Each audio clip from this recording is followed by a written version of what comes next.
इस वक्त मेरे साथ मौजूद हैं बीजेपी सांसद जगदम्बिका पाल। सर, विपक्ष ने अविश्वास प्रस्ताव का नोटिस दे दिया है सरकार के ऊपर। अविश्वास प्रस्ताव विपक्ष जानता है कि इसका हल क्या होगा। विपक्ष सदन नहीं चलने दे रहा है। अब ये अविश्वास प्रस्ताव ला करके केवल एक भ्रम की स्थिति पैदा करना चाहते हैं। पिछली बार भी अविश्वास प्रस्ताव लाया था, उससे ज़्यादा अब हमारा बहुमत इस लोकसभा में है। आखिर जब किस बात के लिए अविश्वास लाए हैं? मणिपुर पे चर्चा करने के लिए तैयार है। गृह मंत्री जी 2 बार सदन में खड़े होकर के कहा, कल उन्होंने कहा मैंने पत्र लिख दिया है कांग्रेस पार्टी के नेता लोकसभा में भी और राज्यसभा में भी, और विस्तार से चर्चा करने के लिए तैयार है। इसके बावजूद भी मणिपुर पे चर्चा करने के लिए तैयार नहीं है, सदन चलने देने के लिए तैयार नहीं है, अविश्वास प्रस्ताव ला करके मतलब कर रहे हैं। तो मुझे लगता है कि देश की जनता इनको विपक्ष में ही रखेगी।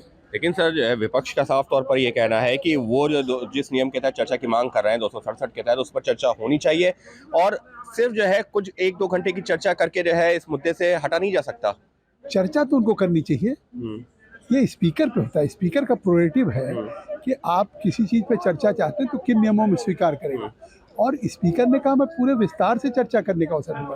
तो पहले से आप इस बात पे क्यों सदन को रोक रहे हैं या सदन को आप होल्ड कर रहे हैं? लेकिन सर फिर इस डिस्टर्प्शन कर रहे हैं ये सदन का। इससे जनता की गाढ़ी कमाई का जो पैसा उसको भी अपव्यय कर रहे हैं। दूसरी बात, जो पूरे देश में बाढ़ आई है, कहीं और समस्याएं हैं, उन समस्याओं पे भी सभी सदस्यों का अपनी लोकसभा का इंटरेस्ट है, उसकी चर्चा करने लेकिन का सर इस अविश्वास प्रस्ताव का फिर जो है आप क्या मतलब देख रहे हैं? क्योंकि ये तो विपक्ष को भी पता उनके पास नंबर नहीं, लेकिन उसके बावजूद लाए हैं और मांग कर रहे हैं। तो मुझे लगता है कि अब वो हमेशा विपक्ष में ही रहना चाहते, क्योंकि अविश्वास प्रस्ताव लाना या सदन में जिस तरीके से वो लगातार सदन को बाधित कर रहे हैं, तो मुझे लगता ही नहीं कि उनमें कोई गंभीरता है। जब सरकार चर्चा के लिए तैयार है तो फिर इसको लाने का क्या तरीका? और वो जानते हैं कि इस अविश्वास का क्या होगा।